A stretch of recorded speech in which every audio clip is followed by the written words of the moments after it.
mente y nos convierte prácticamente en una economía remesera, y otros factores como por ejemplo el éxito que el sector privado está teniendo en materia de exportaciones, cuando en el 2022 es muy probable que tengamos exportaciones privadas no tradicionales por encima de los 1.200 millones de dólares, para que el total sea más o menos unos 2.300, incluyendo las exportaciones no tradicionales del sector público venezolano.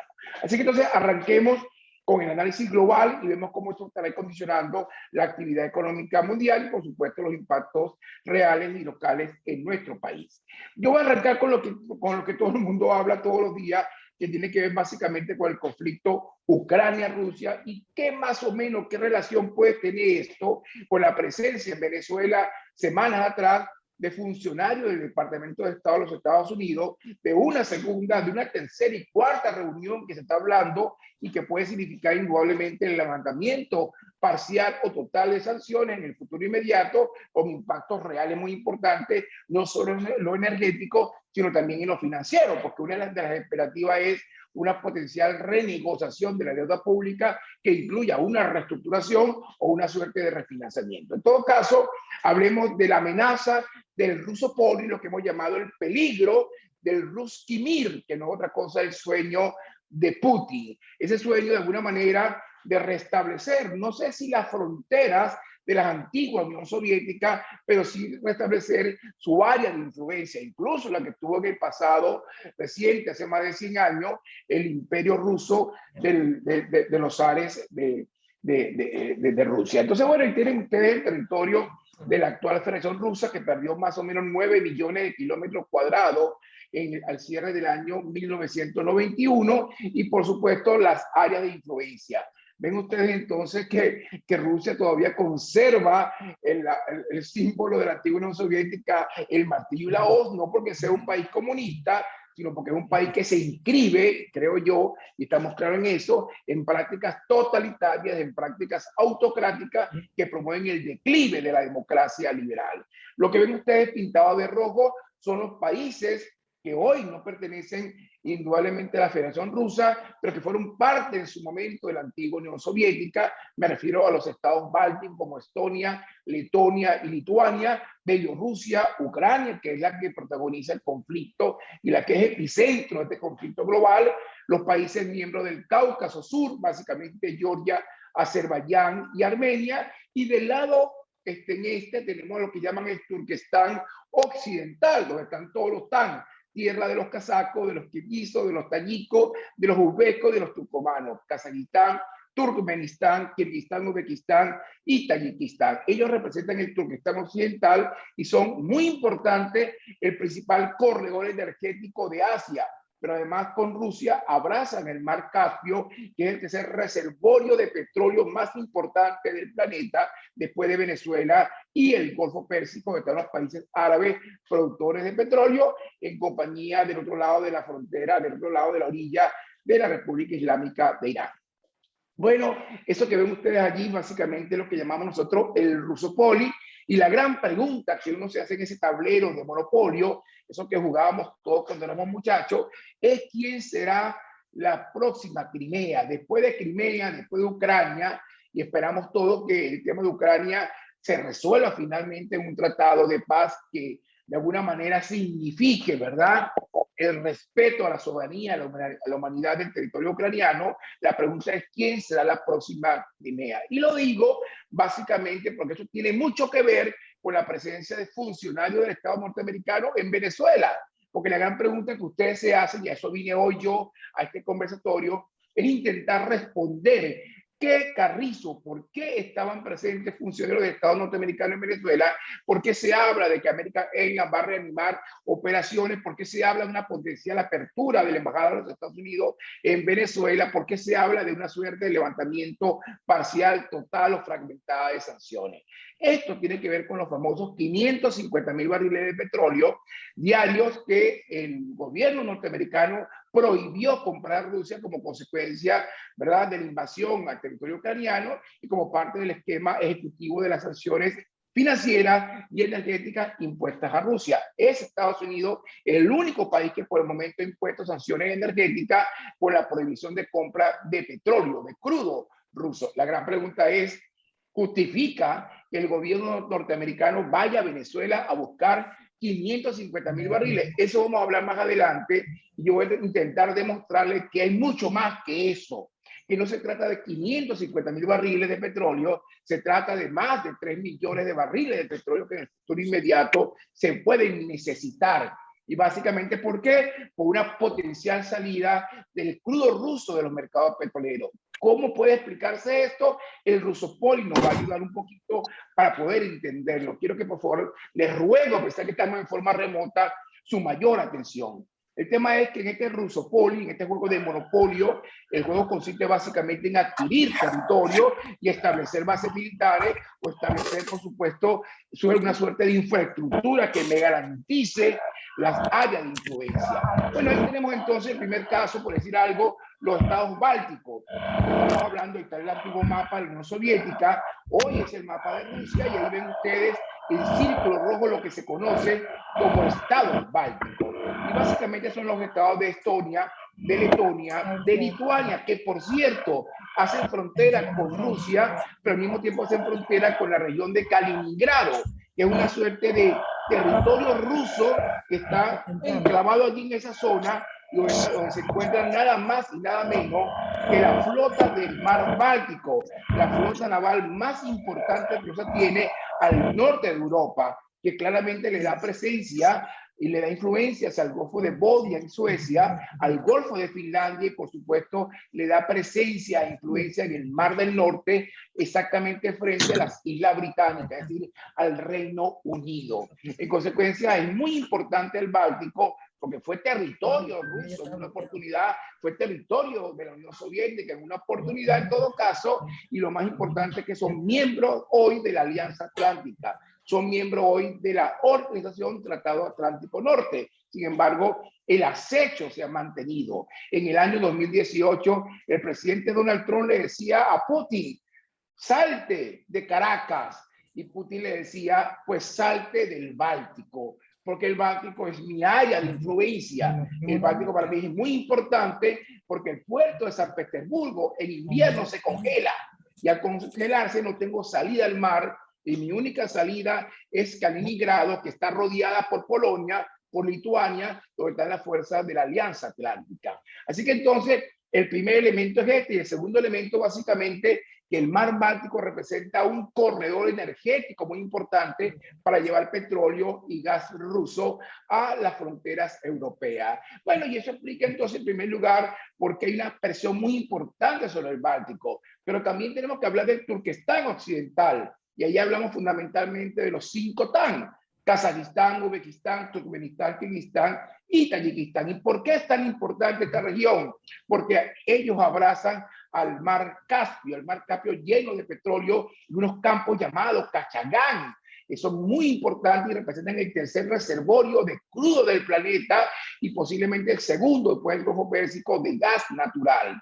Pero además, Turquestán tiene fuentes muy importantes de uranio y además un cilindro hídrico que tiene forma de gusano, que ustedes lo pueden ver claramente allí, y que ese cilindro hídrico no es otra cosa que agua potable concentrada en Asia Central, que es el resultado del riego que hace la meseta del Tíbet a través de la cordillera del Himalaya, el Karakum, el Pamir, el Hindu Kush, que alimenta de agua a Asia Central y representa indudablemente una reserva estratégica potencial muy importante para la Federación Rusa.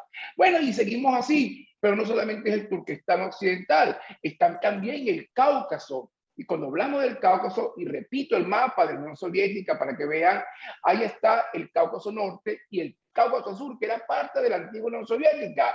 Pero con el desmembramiento a partir del año 91, resulta que parte de ese territorio se perdió y nació entonces el estado de Georgia, el estado de Azerbaiyán y el estado de Armenia oficialmente, como siempre fueron independientes. El tema está, mis estimados amigos, que este Cáucaso es una encrucijada estratégica muy importante que comunica el Mar Caspio con el Mar Negro y por lo tanto representa una suerte de una suerte de corredor energético muy importante para alimentar de crudo y gas también a Europa Occidental.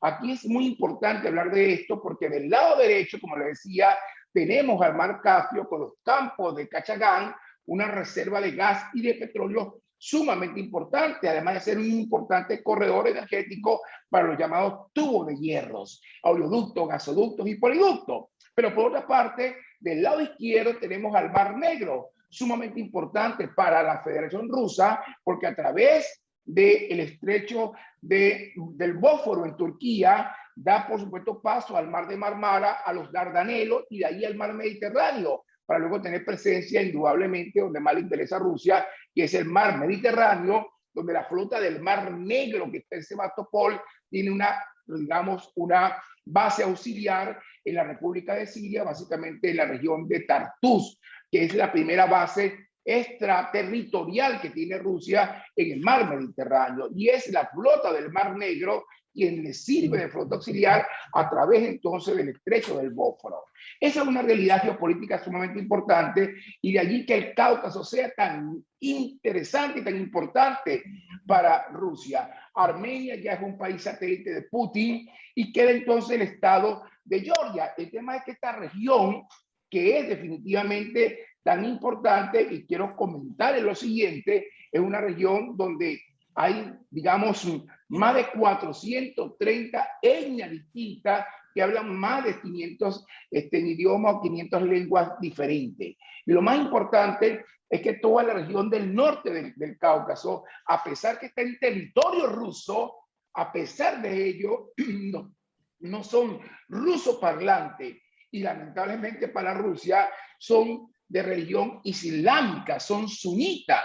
Y hablo aquí entonces de Dagestán, de Ingushetia, deben reconocer ustedes a Chechenia, la terrible guerra de Chechenia, Osetia del Norte, Kabardino-Balkaria, Karachayevo-Cherkesia, Igeya, Kalmukia, Krasnodar, toda esa región completa es musulmán, es islámica, es de lengua túrquica, de lengua altaica, no es prorrusa. Y obviamente tiene entonces un candelero, un avispero geopolítico tremendo, y es por eso que el mar Caspio, a pesar de ser un reservorio de petróleo tan importante, no es una alternativa de seguridad energética para Occidente, ni para Europa, ni para los Estados Unidos. Y nuevamente aparece Venezuela en la película como barajita repetida, porque voy a insistir en por qué, qué tiene que ver todo esto con la presencia de funcionarios del Estado norteamericano de visita en la ciudad de Caracas. En consecuencia, ahí tienen entonces la presencia indudablemente de grupos insurgentes, que son, por cierto, primos hermanos del Estado Islámico de ISIS, conocido como el Estado Islámico del Cáucaso. Bueno, gracias a esta presencia de grupos insurgentes que buscan la independencia de Dagestán, de Ingushetia, de Karachayevo-Cherkesia, de Krasnodar, de Kalmukia, por supuesto, de Chechenia, de Dagestán. Obviamente esto convierte al Cáucaso en una región muy importante desde el punto de vista energético, pero indudablemente en medio de un avispero geopolítico tremendo, con una prima de riesgo geopolítica muy alta para el negocio petrolero. Así que entonces, después de esto, obviamente, tengo que hablar de Georgia. ¿Y por qué de Georgia? Porque es muy importante en el caso venezolano. Y ustedes dirán, ¿qué tenemos nosotros que ver con el Cáucaso? ¿Y qué tenemos que ver nosotros con la República de Georgia? Bueno, básicamente que en el 2008 Putin decide invadir a la República de Georgia y toma control de dos regiones muy importantes que convirtió ya en dos estados de facto no reconocidos por la comunidad internacional, no reconocidos por Naciones Unidas. Y hablo entonces de Osetia del Sur y de Abjasia. Y ustedes dirán, ¿y qué tiene que ver eso con Venezuela? Bueno, básicamente que este estado de Osetia del Sur y de Abjasia no tiene reconocimiento internacional, excepto por Rusia, por Nicaragua, por Cuba y por Venezuela. Los invito a ir entonces al edificio de las Américas, aquí en la ciudad de Caracas, para que entonces ustedes vayan y conozcan la embajada de Abjasia con una fotografía gigantesca del presidente Hugo Chávez. Entonces, es interesante que sepamos esto, porque aledaña a la embajada rusa se encuentra la embajada de Osetia del Sur. En otras palabras, Venezuela tiene embajadas de estos dos estados no reconocidos por Naciones Unidas, no reconocidos por la comunidad internacional y que son estados de facto que nacen bajo la falda de Vladimir Putin. Es lo que quiero que entiendan y porque hoy Venezuela se encuentra en el epicentro del panorama geopolítico de los conflictos. Por supuesto, Armenia, siendo un satélite de Rusia en los actuales momentos, hace presión sobre Azerbaiyán para tomar control de un área manchada que ustedes ven allí, que se llama Nagorno-Karabaj, y que gracias a la presencia rusa, este estado llamado Abjad, ¿okay? O República de Nagorno-Karabaj o Alto de Karabaj, nace también como estado de facto no reconocido por Naciones Unidas y solamente reconocido por Rusia y por sus aliados, entre los cuales se encuentra indudablemente Venezuela. Así que entonces no solamente hablamos del Cáucaso, no solamente de los países bálticos, no solamente del Turquestán occidental, también podemos hablar de Transnistria. Y Transnistria, que es otra región, otro país que fue parte de la antigua Unión Soviética, incrustado en la República de Moldavia. Moldavia, que hace frontera con Rumania, que básicamente hablan la misma lengua prácticamente y comparten la misma moneda, que es el leu. Bueno, lo cierto es que este estado de Moldavia, geográficamente en la parte en la parte oriental, está dividida por un río llamado Dniester y del otro lado se encuentra lo que se llama hoy la República Pridnestroviana Moldava de Transnistria, que hoy está bajo el control ruso por fuerzas prorrusas que han tomado control sobre este estado y ha nacido otro nuevo estado no reconocido por Naciones Unidas, que se llama la República Moldava Pridnestroviana de Transnistria, bajo la falda de Rusia, pidiendo hoy anexión a la Federación Rusa y del cual se invadió a Ucrania en el conflicto reciente que comenzó en febrero, de febrero del año 2022. Bueno, entonces me regreso para finalmente terminar entonces donde tengo que terminar, que es exactamente en el conflicto de Ucrania, el conflicto bélico de una república, la segunda república más importante de la antigua Unión Soviética después de Rusia y que obviamente representa hoy el epicentro del conflicto. Y esta Ucrania rodeada por países de Occidente, fundamentalmente casi todos miembros de la Organización al Tratado del Atlántico Norte, de la OTAN. Bueno, lo cierto es que es muy importante Ucrania por dos razones. La primera, porque en Crimea se encuentra la flota del Mar Negro, como decía, la flota que le da salida a Rusia hacia el mar Mediterráneo a través del estrecho del Bósforo, y por otra parte hay una razón económica que paso a explicar. Pero antes de eso, quiero comentarles dónde está el origen del conflicto. Y el origen del conflicto prácticamente se trata de que todo el este de Ucrania está poblada básicamente por población étnicamente rusa. Una de las estrategias que hizo la antigua Unión Soviética fue comenzar a poblar aquellos países que habían sido incorporados después de la Primera Guerra Mundial y después de la Segunda Guerra Mundial a la antigua Unión Soviética. ¿Y qué fue lo que hizo la Unión Soviética? Básicamente poblar la región del Báltico, poblar a Bielorrusia y poblar indudablemente a Ucrania, como también lo hicieron en Asia Central. La consecuencia es que ahora Putin dice que todo el este de Ucrania es conocida como la Novorrusia o la Nueva Rusia, donde ya han nacido, como ustedes saben, en la región del Donbass, que es el este de Ucrania, dos nuevas repúblicas. La República Popular Democrática, que de democrática no tiene nada, la República Democrática de Lugansk y la República Popular Democrática de Donetsk. Y le acompaña en el futuro inmediato la República Democrática de Yarkov, estados de facto que están naciendo, no reconocidos, por supuesto, por la comunidad internacional,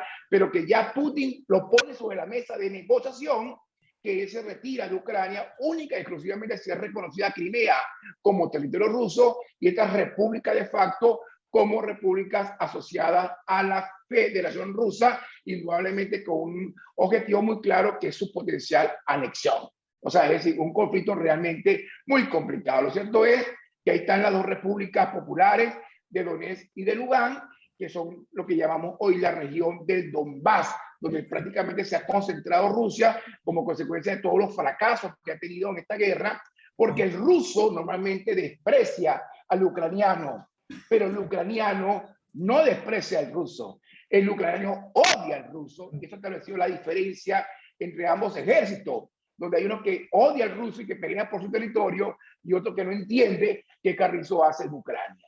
Entonces, bueno, la segunda razón que explica la importancia relativa de Ucrania es que a través de Ucrania pasa casi el 40% de los tubos de hierro, de los oleoductos, poliductos y gasoductos que alimentan de crudo y gas a toda Europa. Y ahí está entonces el conflicto que arrancó ya hace 3 meses atrás, un conflicto sumamente lamentable, con miles y miles de muertos, que ha arrasado prácticamente la humanidad del territorio ruso, pero por otra parte también ha recibido una lección muy importante. Lo que ven allí en el Mar Negro, no sé si logran verlo con claridad, un buque incendiado, bueno, no es otra cosa que la ilustración que quisimos hacer del Moskova, o Moskav, que es el crucero de 5ª generación más avanzado que ha construido la Federación Rusa y que fue hundido por misiles Javelin del ejército ucraniano, hiriendo profundamente la moral del ejército ruso y por supuesto el ego personal de Vladimir Putin, que habla de un accidente en una cocina, que se prendió una cocina y eso se hizo explotar a todo el barco y se hundió entonces el buque insignia de la flota del Mar Negro, mejor conocido como el Moskova. Entonces, este conflicto, por supuesto, nos pone a nosotros en una circunstancia muy particular y nos lleva entonces a hablar de las consecuencias del conflicto y qué influencia va a tener esto en la economía venezolana en el futuro inmediato. Esto tiene mucho que ver con eso que dicen algunos, Venezuela se arregló.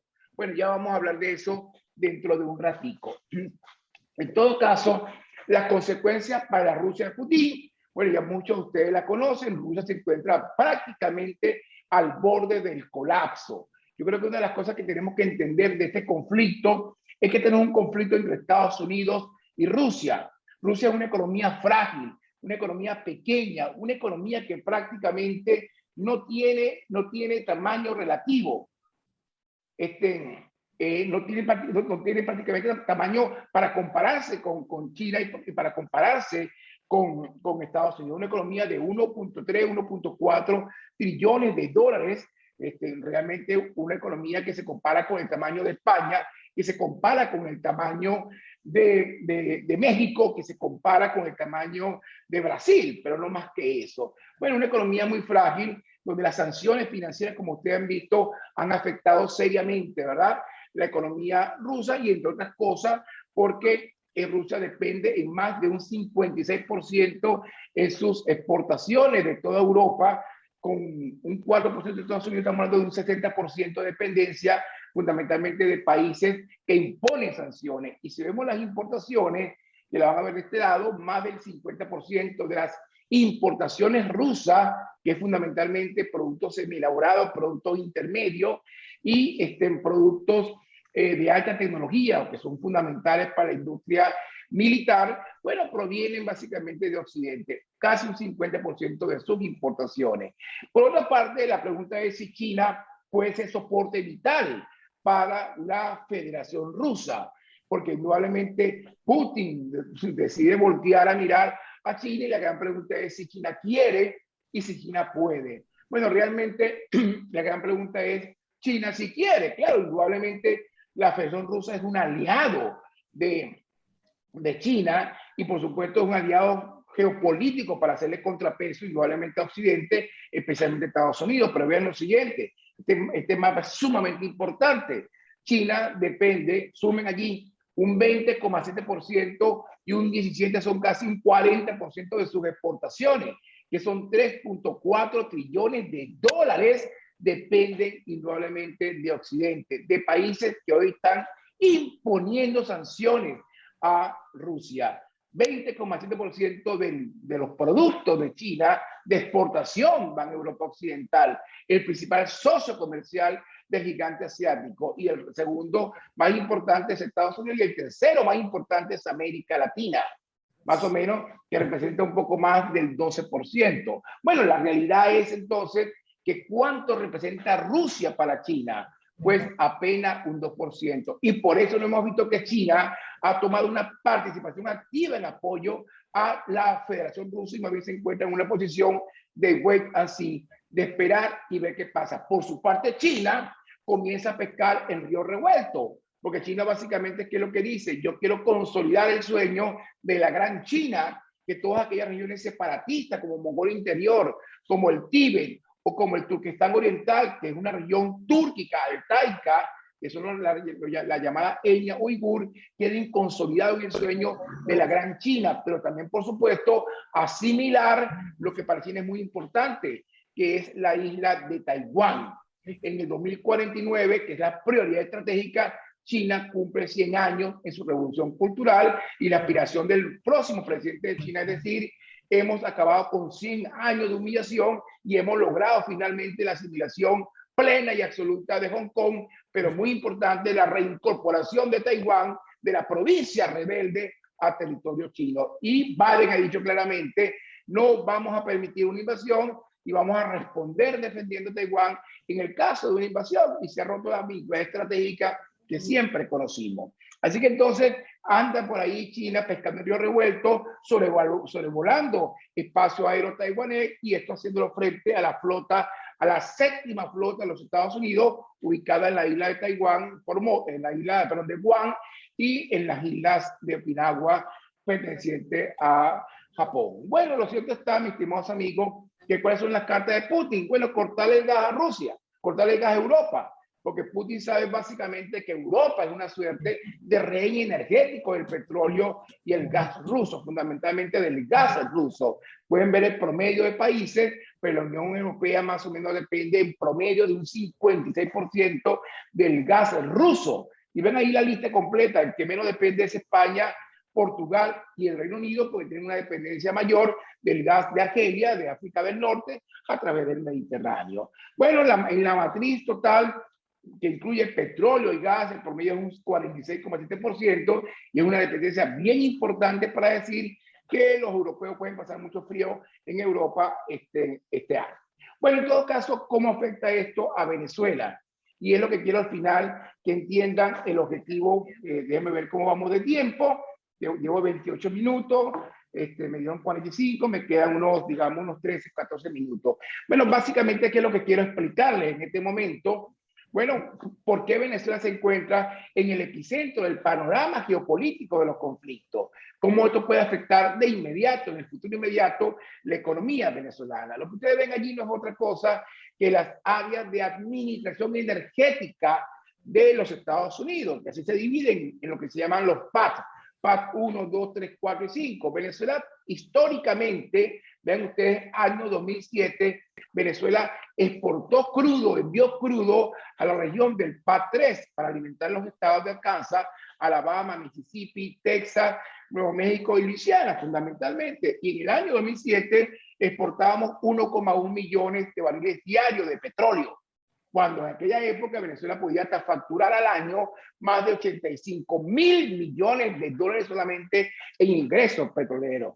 Tiempos aquellos volverán, no sabemos, porque Venezuela es un verdadero cisne negro, es un animal muy distinto a todo lo que hemos conocido. En todo caso, eso 2007, ya para el 2021, lamentablemente, Venezuela desaparece de ese pote energético de importaciones y es reemplazada ¿por quién? Por Rusia, tanto en la costa este como en el sur, como en la costa oeste de los Estados Unidos. Y hoy entonces, hasta diciembre de 2021, Rusia estaba vendiéndole a Estados Unidos 550.000 barriles de petróleo, más o menos. Arranca el conflicto con Ucrania, inmediatamente después la primera medida que toma Estados Unidos es avanzar con las sanciones financieras, que incluye sacar a los bancos rusos del sistema SWIFT, de mensajería instantánea, pero inmediatamente después viene la prohibición de compra del petróleo ruso. Y cuando cuantificamos el tema con una fuente absolutamente certera, que es la Agencia de Administración Energética de los Estados Unidos, las cifras son 550.000 barriles. Ahora yo creo que ustedes conmigo hagan una reflexión. Estados Unidos envía funcionarios a Venezuela para negociar la compra de 550.000 barriles. ¿Ustedes creen eso? O sea, ¿ustedes creen que funcionarios del Estado norteamericano van a Venezuela a negociar 550.000 barriles? Yo le voy a decir lo siguiente. Ahí está el estado de Texas, Estado de Texas, donde se encuentra la cuenca de Permian y la cuenca de Eagle Ford. Se producen 5.4 millones de barriles diarios de petróleo solamente de esquisto. Y ahí está la cuenca de Bakken, donde se produce 1 millón de barriles en las Dakotas del norte y del sur y Montana. Y aquí arriba está nada más y nada menos que el triángulo de carbono en las arenas bituminosas de Alberta en Canadá, que producen casi 4 millones de barriles diarios de crudo. ¿De qué estamos hablando? En Estados Unidos hay 6.000 productores de crudo de esquisto, pequeños y medianos, que perfectamente con crudo canadiense pueden reemplazar esos 550.000 barriles. Entonces la pregunta es, ¿son 550.000 barriles lo que fueron a buscar en Venezuela? Pues yo le voy a decir algo y voy a especular. No son 500.000 barriles. Son más de 3 millones de barriles que pueden hacer falta. ¿Y por qué? Ya se los voy a explicar. ¿Cuáles son entonces los desafíos que el crudo ruso en este momento está enfrentando? Algunos de ustedes dirán, no se han impuesto sanciones petroleras a Rusia. Solamente Estados Unidos con la prohibición de comprar 550.000 barriles. ¿Por qué hay tanto miedo? Déjenme explicarle algo bien importante. Y este es el mapa que quiero que memoricen. Tómenle fotos si quieren, pero lo memoricen porque es el más importante de esta presentación. Y explica la presencia de funcionarios del Estado norteamericano en Venezuela. Rusia produce diariamente 11.3 millones de barriles diarios. 11.3 millones de barriles diarios, de los cuales consume internamente 3,5 millones. Significa esto que Rusia exporta al mercado, envía al mercado petrolero 7.8 millones de barriles diarios de crudo. Rusia es el tercer productor de crudo después de Estados Unidos y Arabia Saudita, pero es el primer exportador del planeta, con 7.8 millones de barriles diarios. Llevo 33 minutos, ya vamos a terminar. 7.8 millones de barriles diarios. De esos 7.8 millones de barriles diarios, véanlo en el gráfico pintado de azul, 4.8 millones son barriles de petróleo que se encuentran en riesgo, de colocación, porque son barriles que están siendo enviados a países que están imponiendo sanciones. Y ustedes van a decir, Leonardo, pero me acabas de decir que solamente Estados Unidos ha prohibido la compra del petróleo ruso por 550.000 barriles. Y me estás hablando de que 4.8 millones están en riesgo de desaparición. Es que le voy a decir algo. La Agencia Internacional de Energía, búsquelo en internet, lo va a conseguir facilito, ya anunció que 2,5 millones de esos 4.8 ya desaparecieron. Y eso explica por qué el crudo está en $110 de barril, a pesar de que está permeando petróleo por todas partes para compensar. Entonces la pregunta es, ¿por qué pueden desaparecer los 4.8 millones? Básicamente por una cosa que se llama la falla del mercado petrolero. Es decir, el financiamiento del comercio internacional del petróleo ruso hoy se encuentra en jaque. En otras palabras, si Leonardo Buniac está en el negocio petrolero, yo soy un intermediario de petróleo, que hay miles y miles y miles y miles de actores que operan en el mercado. Yo, para poder comprar petróleo ruso y llevarlo a su puerto de destino, reconozca que hay un descalce de plazo en el momento que compro y vendo y recibo mi dinero. Pues yo requiero una cosa que se llama carta de crédito, crédito documentario, créditos, líneas de crédito. Y lamentablemente las entidades bancarias saben y entienden perfectamente que el riesgo regulatorio y el riesgo reputacional también cuenta. Es decir, no hace falta sanciones energéticas de provisión de crudo para que las fallas del mercado comiencen a operar. En otras palabras, estos intermediarios requieren cartas de crédito. Como hay sanciones financieras, los bancos no están otorgando créditos, ni están otorgando líneas de crédito, ni cartas de crédito para lo que son materias primas de origen ruso. Pero también resulta que el petróleo tiene que ser transportado por compañías navieras y requieren un seguro de embarque. Entonces las compañías de seguro y las compañías navieras tampoco están asumiendo riesgo, porque el riesgo reputacional y el riesgo regulatorio también opera. Entonces hay un conjunto de factores de fallas del mercado que comienzan a operar y que pueden hacer que desaparezca del mercado petrolero 4.8 millones de barriles o más de petróleo, de los 7,8 que exporta Rusia. Entonces, antes de compensar la crisis, que es lo que quiero que ustedes entiendan, el precio del petróleo estaba cerca de $80 de barril. Básicamente, ¿por qué? Porque la demanda comenzó a superar la oferta. Había un déficit de 1,5 millones de barriles diarios para un mercado de 100 millones. Eso es 1,5% aproximadamente que mantuvo, ¿verdad? Que mantuvo el petróleo más o menos en niveles de unos, digamos, 80, 85 dólares el barril. El gran tema interesante de esta película es que si comienzan a operar la falla del mercado y hacia el tercer trimestre de 2022, cuarto, y luego el próximo 2023 comienza a desaparecer petróleo ruso del mercado, el precio del crudo puede superar los 150 dólares el barril. Y entonces esto establece la gran pregunta, que es la que quiero responder para despedirme de ustedes. ¿Quién puede producir suficiente petróleo para compensar la salida del mercado de Rusia? Ahí están las cifras. 4.8 millones de barriles diarios es el potencial tamaño, ¿verdad?, de exportación petrolera rusa que puede desaparecer por falla del mercado o por sanciones ya impuestas. ¿Quién puede proveer ese petróleo? ¿Quién tiene capacidad ociosa para hacerlo? Pues Arabia Saudita tiene con los Emiratos Árabes capacidad para colocar y aumentar la producción aproximadamente en 2,5 millones de barriles más. Irán, que está en plena negociación del nuevo acuerdo nuclear para detener el enriquecimiento de uranio con fines militares, llega a un acuerdo y se le levantan sanciones que están en ese proceso para que Irán pueda incrementar su capacidad de producción, incrementar su producción potencial en 1,3 millones de barriles diarios.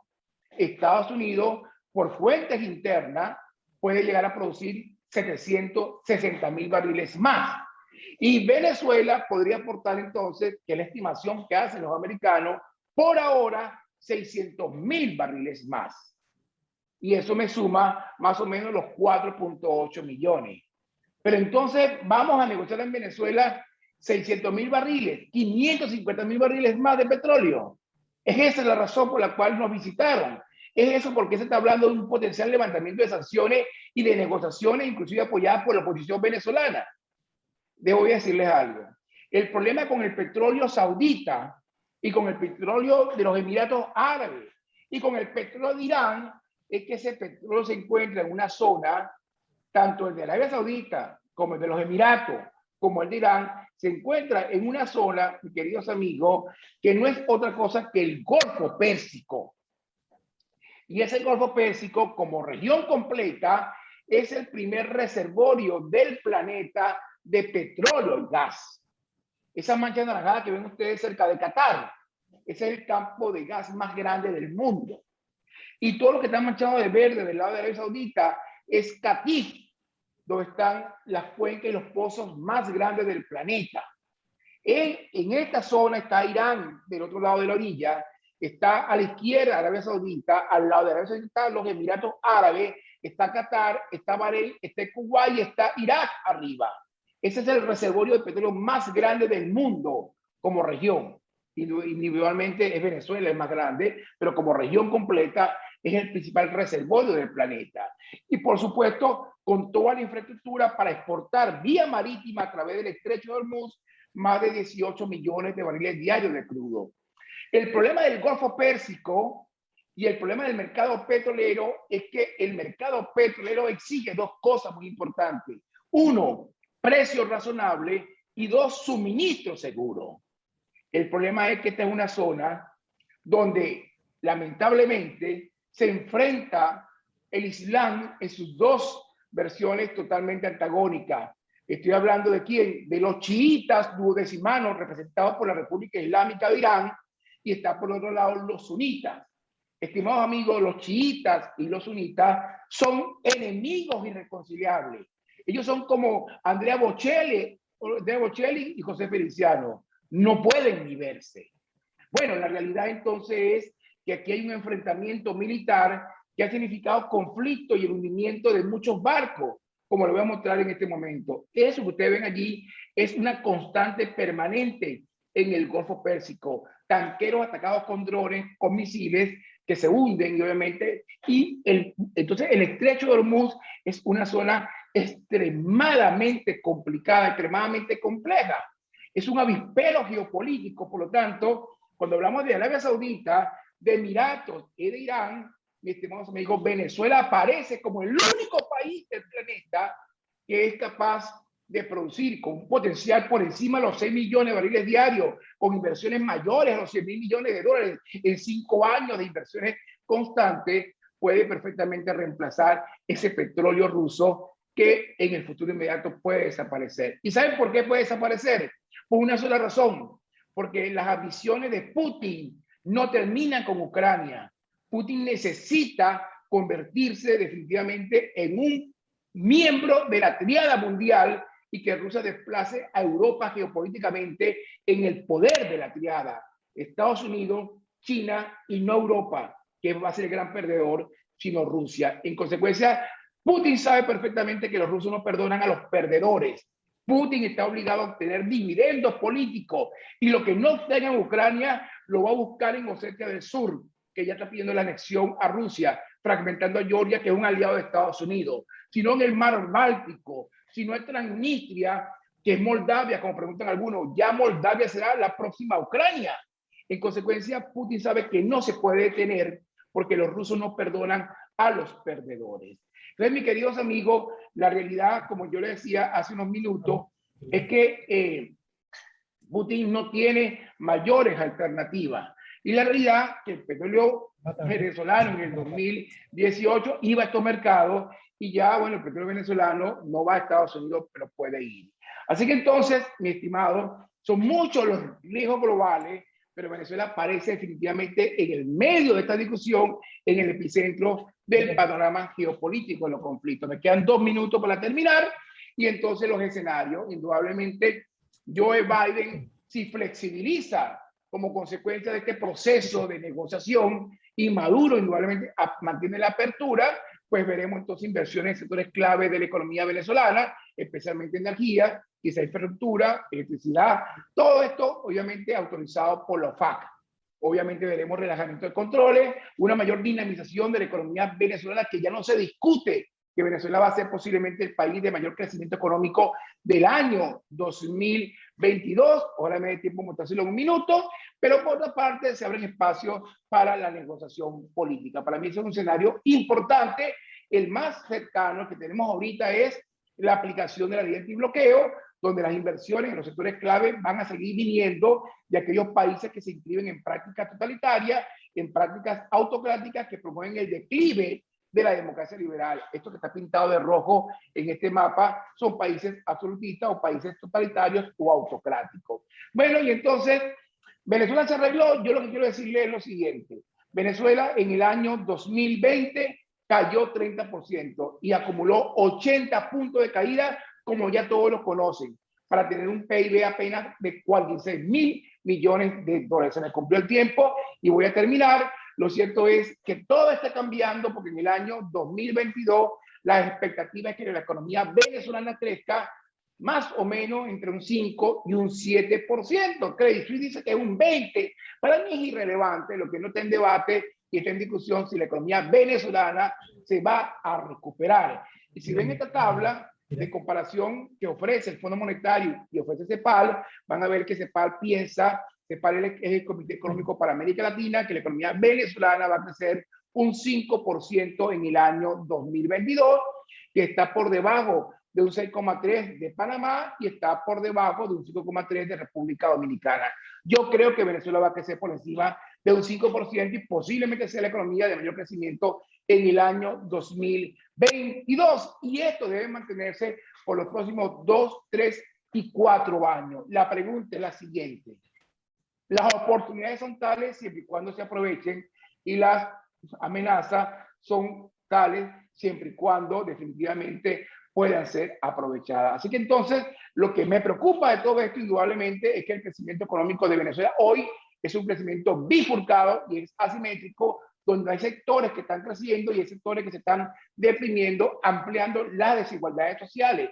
Y no solamente sociales, las desigualdades territoriales, porque como siempre digo, ¿por qué usted tiene que estar condenado porque nació en Cumaná, en Puerto Ayacucho o en Tucupita? De todos modos, esto es un tema de políticas públicas y todavía hay espacio, por supuesto, para que Venezuela alcance los estándares que siempre mereció. Se me acabó el tiempo, tengo 46 minutos y de verdad quisiera agradecerle infinitamente a todos por su atención y bueno, ya nos veremos en el futuro inmediato. Muchísimas gracias.